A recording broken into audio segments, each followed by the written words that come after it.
Oke, di Oke. ya, terima kasih Cucu. Oke, pada malam hari ini kita akan membahas sedikit ya berkaitan dengan ini juga ya cuy ya. Ada artikel menarik begitu dari CNA atau Catholic News Agency di mana ini juga apa bawahannya dari IWTN ya, EWTN begitu ya. Salah Ya, satu bentuk pelayanannya di mana di situ dikatakan Vatican invite Protestant Orthodox theologians to debate Petrine primacy at Saint Peter's. Nah, jadi ceritanya betul ini sekali. Vatikan ini coba mengundang begitu ya para teolog Protestan maupun Ortodoks untuk berdebat tentang primasi Petrus begitu ya atau penerus Rasul Petrus begitu kurang lebih ya kira-kira ya cuy ya. Ya, betul Nah, sekali seperti itu.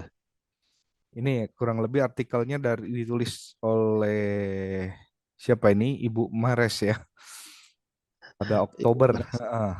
Kira-kira ini tuh apa sih? Cuma maksudnya apakah kok tumben-tumbenan gitu ya Katolik ini mengajak berdebat begitu? Yang biasanya jarang-jarang nih atau ini hanya sekedar thumbnail saja atau bagaimana cu yang Cucu tangkap begitu dari artikel ini? Ya, itu mungkin kita bisa lihat di paragraf kedua ya, Kardinal Gianfranco Oh, Fassi, ya. Presiden Emeritus dari Dewan Pontifikal untuk Budaya.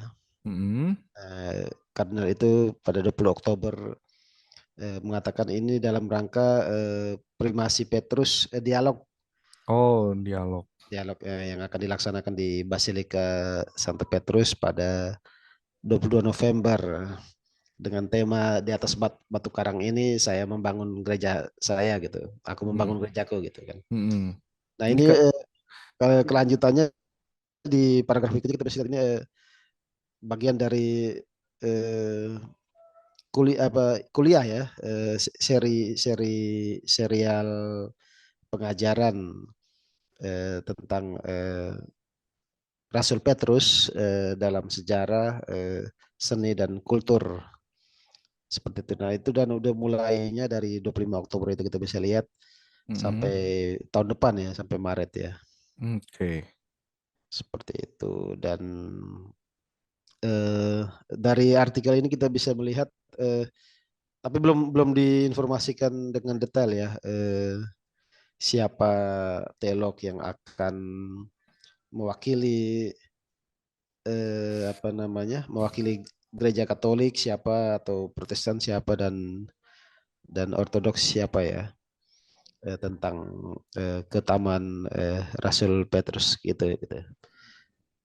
Nah, ini eh, menarik juga ya kita lihat ini di layar ini ya. Mm-mm.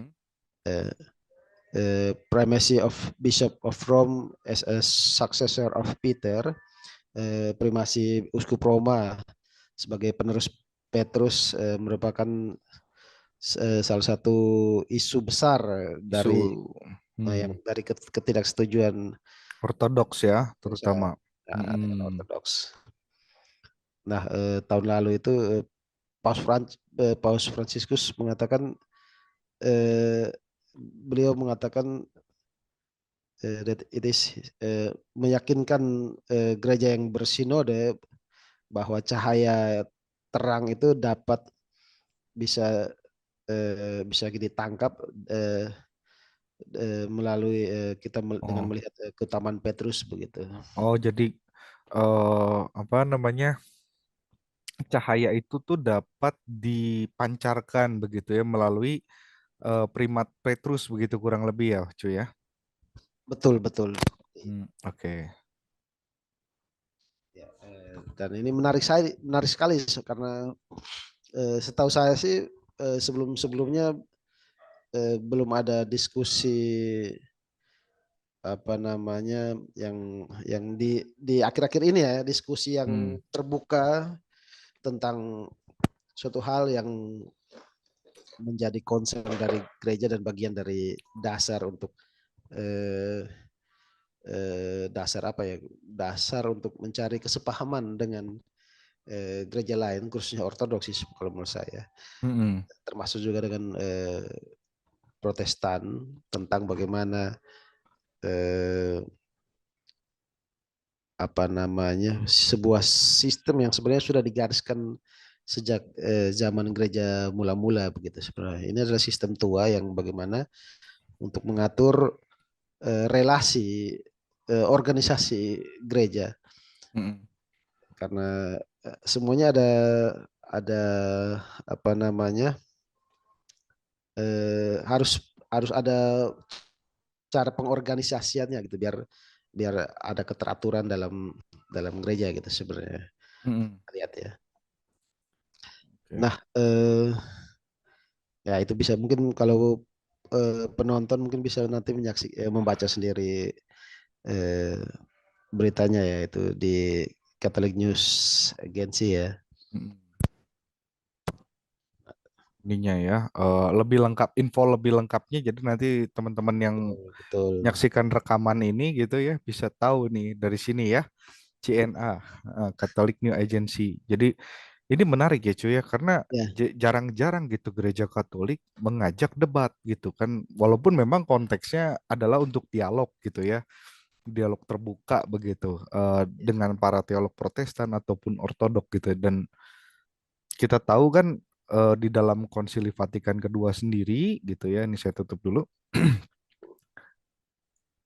Kita kan tidak dianjurkan untuk berdebat, melainkan lebih kepada dialog. Apakah kalau hal semacam ini gitu dalam bentuk artikel gitu boleh-boleh aja gitu atau gimana sih, Cu? Tumben ini cukup greget juga gitu. Akhirnya gereja Katolik mau juga nih ikut berdebat atau bagaimana sih, Cu? ya sebenarnya kalau kita lihat kan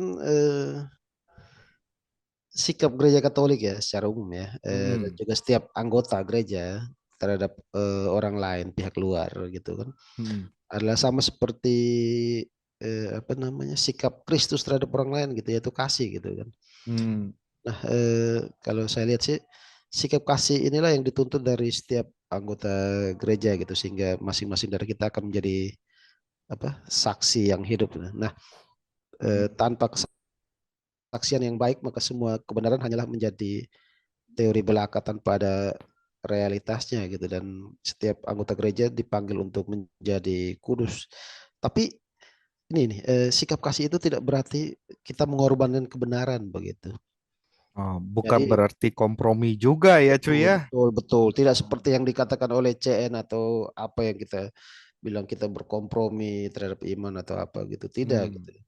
Jadi gereja tetap mewartakan kebenaran yang sama seperti yang diwartakan oleh Kristus, walaupun apa namanya berbeda dengan apa yang dipercayai oleh agama atau kelompok lain begitu. Nah, eh, tetap itu dalam rangka kita mewartakan kebenaran adalah salah satu bentuk dari kasih gitu. Nah, kalau soal dialog, Hmm. nah bentuk dialog itu kan sebenarnya kalau kita lihat itu, kalau kita lihat ada dokumen ensiklik Bapak Paulus ke-6 ya.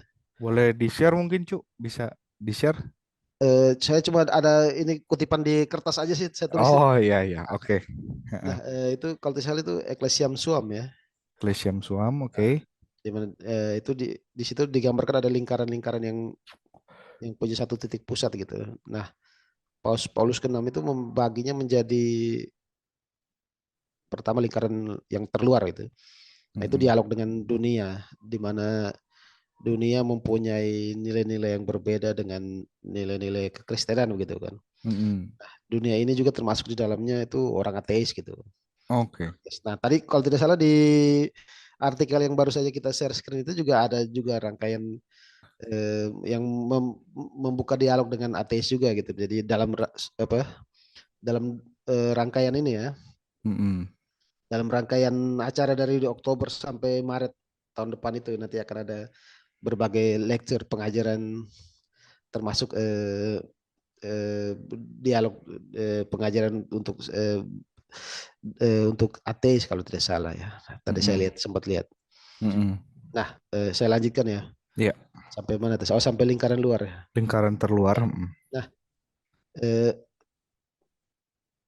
kalau dalam lingkaran keluarga ini kan apa namanya, percayakan kasih Allah yang menjangkau semua orang, gereja mempunyai apa, pengharapan yang besar agar suatu saat mereka juga akan masuk dalam gereja Katolik gitu. Nah,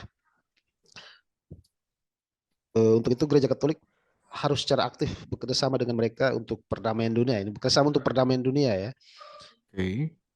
Nah, lingkaran yang kemudian setelah dari lingkaran yang di luar ada lingkaran yang lebih dalam, yaitu dialog dengan orang yang mempunyai kepercayaan akan Tuhan yang satu gitu. Nah, itu Hmm. mungkin bisa jelaskan nggak, jelaskan secara umum dulu ya Ya. soal dialog. Nah, kepercayaan ke Tuhan yang satu termasuk itu bisa dibilang Yahudi, saudara tua Yahudi sama sama Islam gitu. Hmm. Nah, dalam kalau kalau dalam lingkaran seperti ini nih, gereja harus secara terbuka menyatakan kebenaran bahwa Kristus satu-satunya agama yang benar. Tentu saja pernyataan ini harus dilakukan dengan penuh hormat dan semangat kasih. Ya. Ini adalah salah satu bentuk mempertanggungjawabkan iman kita sebagaimana di apa 1 Petrus bab 3 ayat 15 ya. Ya. Nah, eh, perlu dipahami bahwa menutupi kebenaran bukanlah satu perbuatan kasih gitu. Jadi kalau kita cuma diam bungkam juga ya, itu bukan perbuatan kasih sebenarnya gitu kan. Hmm. Ya kadang-kadang kita bukan kadang-kadang kita juga harus perlu bersuara meluruskan yang benar juga. Dan itu Ya. saya salut juga dari teman-teman, eh, khususnya di media sosial ya. Mm-mm. Itu banyak yang sudah mulai melakukan itu dan ya itu bagus sekali bisa terus dijalankan, namun tetap harus berdasarkan semangat kasih gitu, penuh dan penuh hormat begitu. Ya. Nah, ini yang terakhir nih. Lingkaran yang lebih dalam lagi adalah dialog dengan agama Kristen non Katolik. Nah, ini yang bagian dari nanti dialog tanggal 22 November itu ya, Mm-mm. dengan agama Kristen non Katolik itu ya, yang percayakan Yesus Kristus sebagai Tuhan namun tidak mengakui akan gereja Katolik sebagai gereja yang didirikan oleh Kristus sendiri. Nah,